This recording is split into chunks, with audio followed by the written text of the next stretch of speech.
Olá, vamos para a gravação de mais um estudo. É muito importante estar junto com vocês para pensarmos a respeito da palavra do nosso Deus. Nós estamos dando seguimento aos estudos devocionais no Sermão do Monte. Mateus capítulo de número 5, versos 38 até o verso de número 42, diz assim a palavra do nosso Deus: Ouviste o que foi dito, olho por olho, dente por dente. Eu, porém, vos digo, não resistais ao perverso, mas a qualquer que lhe ferir na face direita, volta-te também a outra. E ao que quer demandar contigo e tirar-lhe a túnica, deixa-lhe também a capa. Se alguém te obrigar a andar uma milha, vai com ele duas. Dá a quem te pede e não voltes as costas ao que deseja que lhe emprestes. Então o Senhor Jesus ele vai tratar aqui a respeito de uma questão muito importante que está presente no nosso dia a dia, que é a questão da vingança. Alguém já chegou a comentar, né, do doce sabor da vingança. Quando nós olhamos para a palavra de Deus, nós vemos nos lábios de Jesus uma repreensão, uma reorientação em relação a essa questão, né? E quando nós olhamos aqui para aquilo que Jesus está dizendo, nós podemos colocar o título aqui de a lei do rei na prática, reagindo como Jesus reagiria. Jesus aqui faz referência à lei do talião, uma lei que já havia sido escrita antes mesmo de estar no Antigo Testamento, no famoso Código de Hammurabi, né? Ouviste que foi dito, olho por olho, dente por dente. Então é uma lei antiga na história da humanidade, foi registrada no Antigo Testamento e parece que esta lei alimenta um sentido de vingança. Porém a expressão olho por olho, né, dente por dente, ela é colocada com um objetivo totalmente contrário à questão da vingança. Na verdade, ela é colocada para evitar, né, uma vingança desenfreada. Como nós vamos encontrar lá em Gênesis, no capítulo 4, versos 23 e 24, falando a respeito de Lameque, quando este personagem bíblico diz o seguinte: Ad Zila, ouçam-me, mulheres de Lameque, escutem minhas palavras. Eu matei um homem porque me feriu, e um menino porque me machucou. Se Caim é vingado 7 vezes, Lameque o será 70 vezes 7. Então, observem aqui que a vingança é algo que, quando uma pessoa determina a se vingar do outro, a se vingar de alguém, ultrapassa os limites de uma justiça retributiva, torna-se algo pecaminoso. Quando nós vamos a Levítico capítulo 24, versos 17 a 20, também é bem ilustrativa aquilo que é colocado na palavra. Vai dizer assim: se alguém ferir uma pessoa ao ponto de matá-la, terá de ser executado. Quem matar um animal fará restituição, vida por vida. Se alguém ferir seu próximo, deixando-o defeituoso, assim como fez, lhe será feito fratura por fratura, olho por olho, dente por dente. Assim como feriu o outro, deixando-o defeituoso, assim também será ferido. E nós vamos encontrar também uma referência a isso em Êxodo capítulo 21, versos 23 ao 25. O Dr. Russell Shedd, ele afirma o seguinte, que a intenção dessa lei era a de controlar a vingança da pessoa lesada, não podendo ultrapassar a simples retribuição justa e exata. Jesus, porém, amplia esse sentido e ensina aos seus discípulos que amor deve ir além da justiça, que a retribuição, mesmo que justa, deve ser substituída por atos de amor, de perdão, de resignação, mansidão, longanimidade. A proposta é um modo de vida cujo sentido geral é não resistência, e o enunciado geral é: não resistam ao perverso. não resistam ao perverso. Este é o enunciado geral, a ideia central desta passagem que estamos considerando. E Jesus vai colocar aqui 4 ilustrações. Ele diz primeiro: se alguém te ferir na face direita, oferece-lhe também a outra. Bater na face de alguém dentro da cultura oriental era algo de uma ofensa insuportável, um insulto insuportável. Mas quem tem a mente de Cristo não deve responder a um insulto com outro insulto, mas resistir pacificamente a este insulto. O segundo exemplo que Jesus dá é a respeito das disputas judiciais. Ele vai dizer assim: olha, se alguém quiser demandar contigo e tirar-lhe a túnica, deixe também a capa. Ou seja, se alguém quer processá-lo e tirar a túnica, deixa que ele leve também a capa.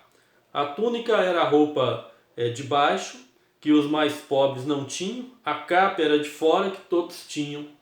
Todavia, se nós formos lá em Êxodo, nós vamos encontrar em Êxodo 22, 26, a seguinte colocação na lei: se tomarem como garantia o manto do seu próximo, devolvam-no até o pôr do sol, porque o manto é a única coberta que ele possui para o corpo.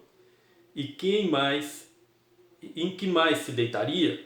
Então, Jesus está ampliando a ideia e está dizendo: olha, quem tem a mente de Cristo deve tratar com generosidade até mesmo os perversos que lhe causam prejuízo. Um cristão pode unilateralmente abrir mão dos seus direitos. Ele não está obrigado a fazê-lo, mas ele pode fazê-lo. Terceiro exemplo que Jesus vai dar é a respeito de uma palavra, um conceito chamado corvéia. Se alguém o forçar a caminhar 1 milha, vá com ele 2. Na antiguidade e até no período medieval, havia situações em que o Estado e pessoas poderosas perseguiam ou perversamente exigiam serviços gratuitos. Serviço militar hoje é um tipo de corvéia. Simão Cirineu, quando carregou a cruz de Cristo, foi obrigado a carregá-la.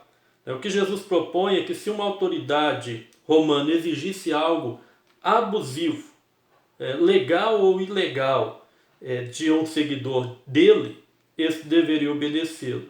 Isso não implica em concordar com o sistema, mas em responder com mansidão à violência dos perversos. Quarto exemplo que Jesus vai usar, Jesus vai dizer o seguinte: dê a quem lhe pede e não volte as costas daquele que deseja pedir-lhe algo emprestado.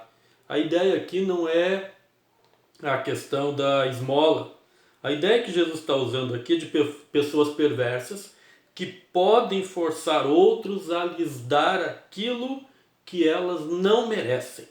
Pedido aqui não é um pedido de esmola, como já mencionei, algo normal, mas uma exigência violenta. E Jesus está dizendo: o que foi retirado, mesmo de modo perverso, não deve ser tomado de volta pela força, pela violência.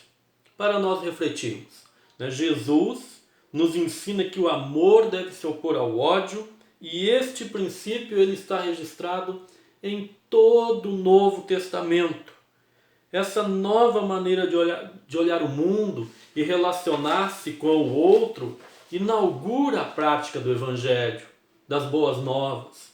É verdade que não será sem esforço, perdas, muita resignação, que nós vamos cumprir aquilo que Jesus ordenou. Por quê?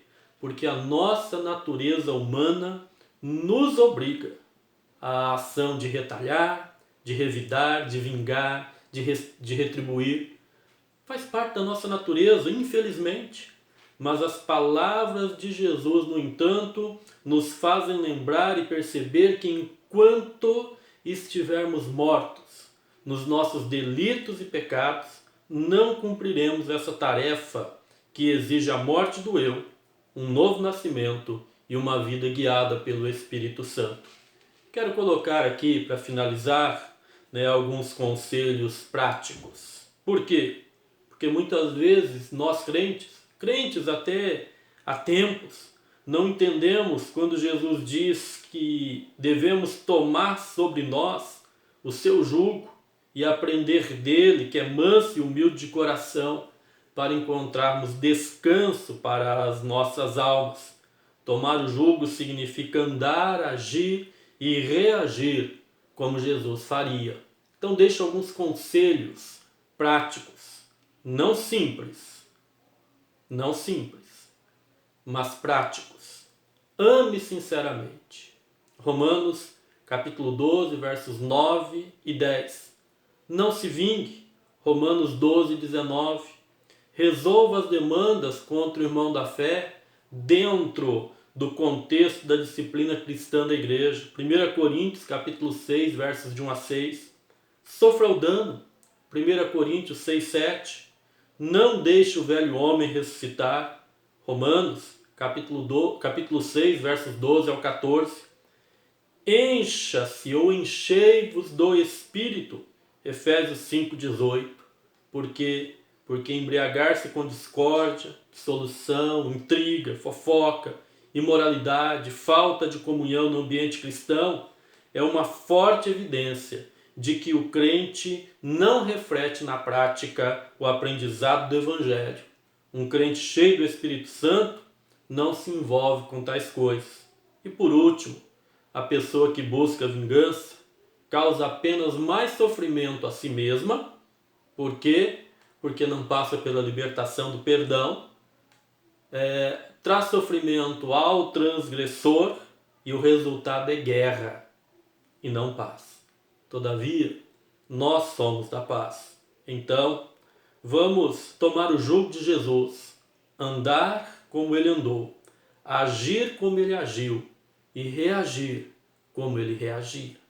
Que o Senhor nos abençoe e que nos dê forças, nos dê capacidade vinda dos altos céus para praticarmos aquilo que Jesus, o nosso Senhor, pede de nós. Fique na paz do Senhor, fique na paz de nosso amado e Senhor e Salvador Jesus Cristo, e que o seu restante de dia seja ricamente abençoado pelo Senhor.